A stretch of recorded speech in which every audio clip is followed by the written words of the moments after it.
Hi, I'm Judy Vitale, your astrologer with ReadTheStars.com. I'm talking to you from beautiful Sedona, Arizona this week, where I'm spending a little bit of time with some friends, looking into some stuff for the Deep Dives podcast, which I hope you're listening to. Look it up on iTunes and Stitcher and Google and also TuneIn Radio. So, before we start off with the week and all of the scare stuff comes out about the big eclipse that's happening on Friday, February 10th, let me tell you, the world will continue to turn. And I'm so certain of that. Certain as one can be. But yes, there is a lunar eclipse this week. It takes place on Friday, as I said. It's in the sign of Leo. So, you people who have Leo and Aquarius in your charts are going to feel it rather strongly. Eclipses do have something to do with the idea of things that happen from the outside that we don't necessarily initiate. But the key to thriving through the eclipse is to accept and embrace the change so that you can bring new things into your life. And you never know what's on the other side. The other thing that's happening this week that you'll notice for sure is Jupiter moving into retrograde. And again, that's when a planet appears to be moving backwards in the sky, even though it isn't really. It just looks that way to us. And Jupiter will do this beginning on Monday morning at 1:52 a.m. So those of you who have cardinal signs in your chart, Libra especially, but also Capricorn, Aries, and Cancer, you get a little more Jupiter. It's going to go back there and bring more opportunities in. Right now, for a lot of us, Jupiter is just sort of making Pluto a little bit easier. And, if you have a reading with me, you'll understand what I'm talking about.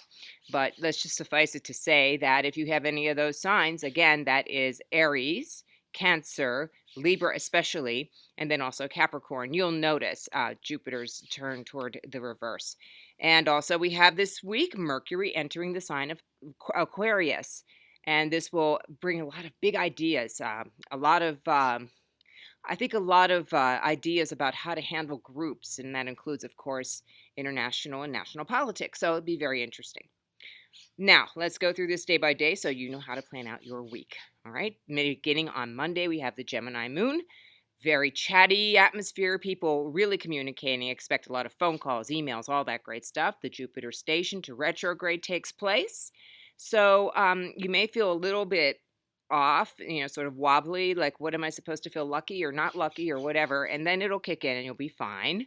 We'll have a lot of nice energy on Monday up until about the evening time on the East Coast at 5:53 p.m. when you have moon opposite Saturn. Up until that time, it's like a really good day for business, so that might be one of my votes for the good day of the week. On the moon goes void, of course, at 5:53 p.m. Just after it has that opposition to Saturn, and that will mean we'll have void, of course, moon until 2:03 a.m. when the moon moves into Cancer. And with the moon in Cancer, and remember, people become very nurturing and also need to be nurtured. It's like when you really can't resist the comfort food as opposed to the salad for lunch, that kind of thing. And it's also when the people around you may need a little bit more TLC than usual. So keep that in mind. Mercury will move into Aquarius that day as well, so you'll notice a little shift from the practical to the visionary. Really, that's the difference between Mercury and Capricorn and Mercury and Aquarius. That's a lot of that idea thing going on.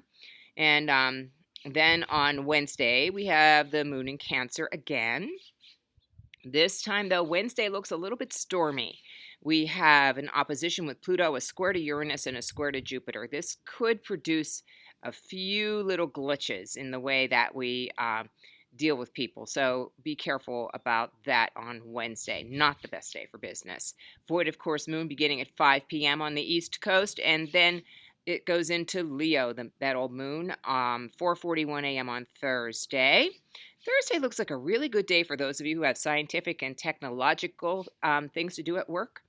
We'll have the sun in a sextile, which is a very friendly kind of configuration with Uranus. So a lot of inspiration and ideas and, innovation.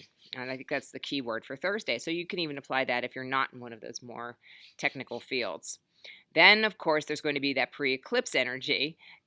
People will definitely get a little edgy on Thursday. It's a full moon. A lunar eclipse is always a full moon, and that's enough right there. But with the eclipse energy, where the sun, earth, and moon are all aligned, it's very acute. People really, really feel it. So, again, if you're in a Leo or an Aquarius, especially if you're born around this time of the month, okay? Those of you who have a birthday on Friday, for example, we're truly going to feel this. This is something that's going to happen outside of your control. Just try to embrace it, deal with it, and look at how things will change, and how, even if it's something that isn't totally pleasant, the change will be welcome in the end, I promise. On Saturday, the moon will be void, of course, from 12:52 a.m., and that's not so bad, until 8:52 a.m. on the East Coast. So Saturday actually looks like a really good day. If you're working, it's an excellent time to reach out to people. You have the sun in a nice trine to Jupiter. And if you're not working, it's a great time to have fun. So Saturday looks like a good day.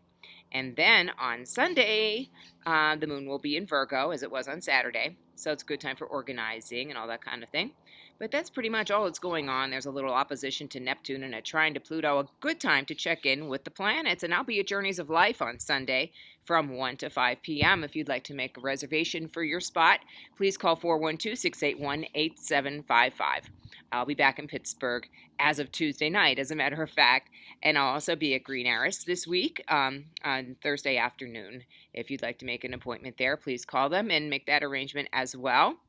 And I'm planning the next podcast. We will be recording on February 14th, but if you haven't heard the first one yet, please do tune in to Deep Dives with Judy Vitale, and you can find it on all of the devices and downloadables that you have in, Apple, iTunes, and Google Play, all that kind of stuff, and then also Stitcher Radio and what's the other one, Judy?